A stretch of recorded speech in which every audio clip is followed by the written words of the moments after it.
First Things First is sponsored by Gillette, the best a man can get. Good morning, everyone, and welcome to First Things First. I'm Jenna Wolf.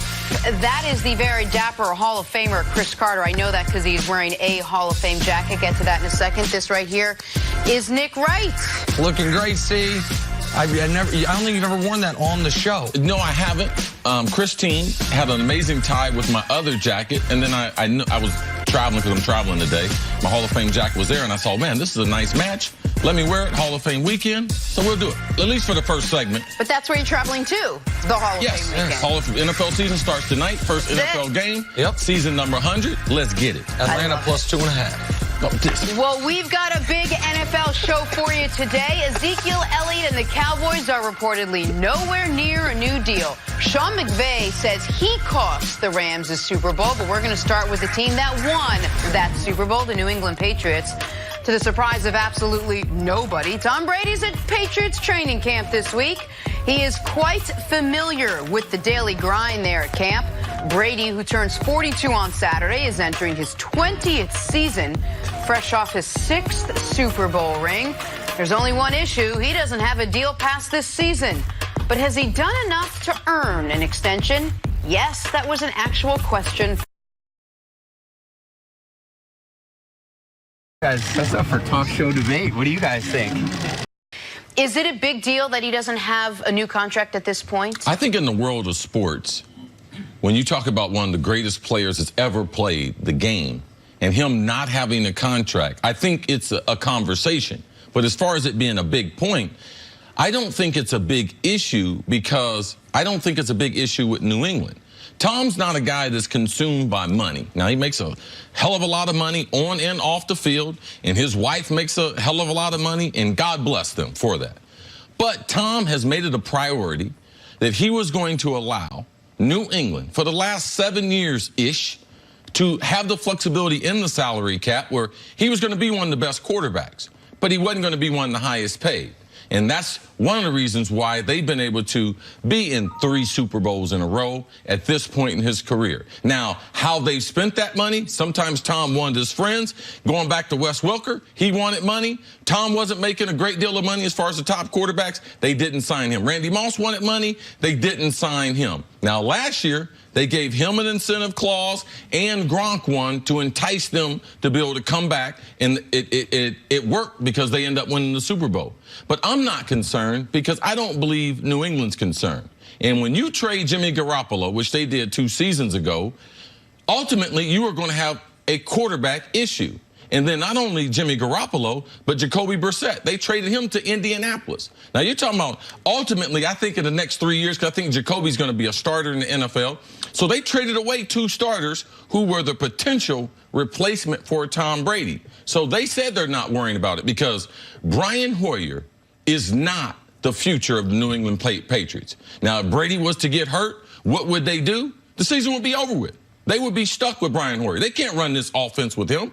You can't throw the ball, and right now, they are not a throwing team. They are a dominant running team. If you look at from week number 17 last year, what they did in the playoffs, how they won their 6th Super Bowl, it's running. And that's what they're going to do, offensive line. They're going to play to their secondary, play to their defense. They believe their defense will be a top 5 defense. So Tom Brady, being the highest paid or one of the highest paid right now, is not a concern to New England. Now, I wouldn't be surprised before the season if Tom Brady signed a 1-year extension. Like, I wouldn't be surprised at all, because to me that seems like Kraft and Belichick, the way they would like to continue doing business with Tom Brady. And just another side note, if you look at all the seasoned quarterbacks we have in this league, and you go to Phillip Rivers, Ben Roethlisberger, Eli Manning, Drew Brees, out of all those players, only Ben Roethlisberger is not in the last year of his contract. Correct. So our oldest players, if you look around the league, Phillip Rivers, he did an interview 2 days ago and said, I'm not worried about it. It's the last year. When you get to this stage, it is really year to year. Drew Brees, the last year's contract in New Orleans, he's getting the same type of questions. But you get to this stage, it's year to year in the NFL. And you know that the Chargers expect Phillip Rivers to be there after this year, but he doesn't have a contract after this year. The Saints would certainly welcome Drew Brees back after this year. I think it's more on the board that Drew, especially if they win a Super Bowl, would potentially retire.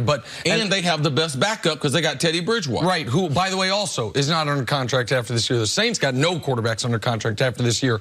Eli's in a bit of a different spot because we don't know if this will end up being the last year of his deal. Ben forced the issue. Ben wanted a contract extension, and I think if Brady forced the issue, he would get one. This is only not an issue because Brady is not making it an issue.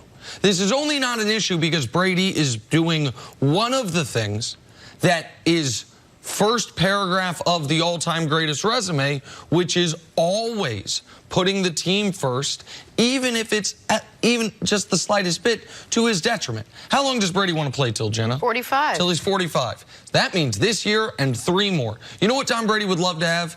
A 3-year contract extension. To have it on paper, locked in, that if I want to be the New England Patriots quarterback until my age 45 season, I'm under contract. But he's not going to remove some of their ability to maybe, which I think they could do, go out and trade for Trent Williams, for example, in the next week and a half. They're not going to, and he's not going to make it a distraction or an issue, even though he has every right to. Tom Brady should never be in his walk year of his contract. He shouldn't have to answer those questions, but he doesn't need the money, to Chris's point. He has the built-in security of, man, Belichick maybe was planning on replacing me a few years back, but guess what? Belichick does have one boss, and that one boss, Mr. Kraft, is not in the business of replacing me. So I do find it interesting, but as long as Brady is laughing about it and joking about it, even if there was a little subtle, why don't you guys ask Mr. Kraft about it? I think he would prefer to have one. He's not going to allow it derail their attempt to repeat a Super Bowl champion. This has the feel, at least from the Patriots' perspective, that they're all in on what they have right now. They're just going to keep rolling this back. They're going to put Tom Brady back out there and maybe a piecemeal a little bit of the rest of the roster and see how far this group can take them. They're not thinking about their future. Getting Josh Rosen or something was not an option for them. They're going in with Brian Hoyer. You said they got rid of Brissett. They got rid of Garoppolo. They're just going to keep putting Brady out there because until he proves them otherwise, they're going to see how far they can take this. Typically, New England doesn't take a lot of risk. But in Tom Brady and dealing with him, they're taking a lot of risk. And I believe they're going to go year to year. And if Tom Brady slips, I believe that if he wants to retire, or Belichick wants to have another option, because I believe that Belichick really holds all the strings. I think that what they're trying to do, too, is continue to send the message to the team. Tom Brady is playing for his job. Everyone on this roster is playing for their job.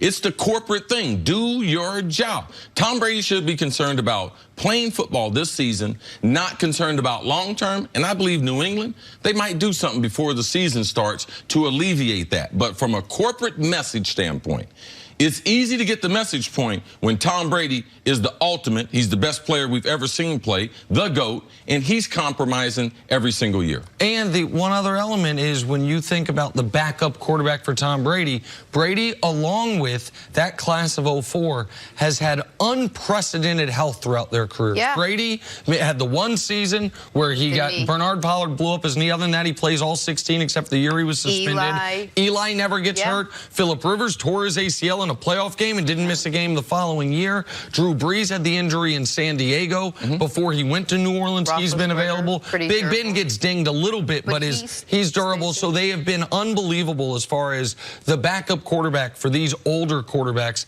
has never had to be pressed into service for any real amount of time. All right, we're going to talk a lot more about this coming up. But on the other side, Sean McVay singled out who was to blame for the Rams' Super Bowl loss. Wait till you'll hear who he picked.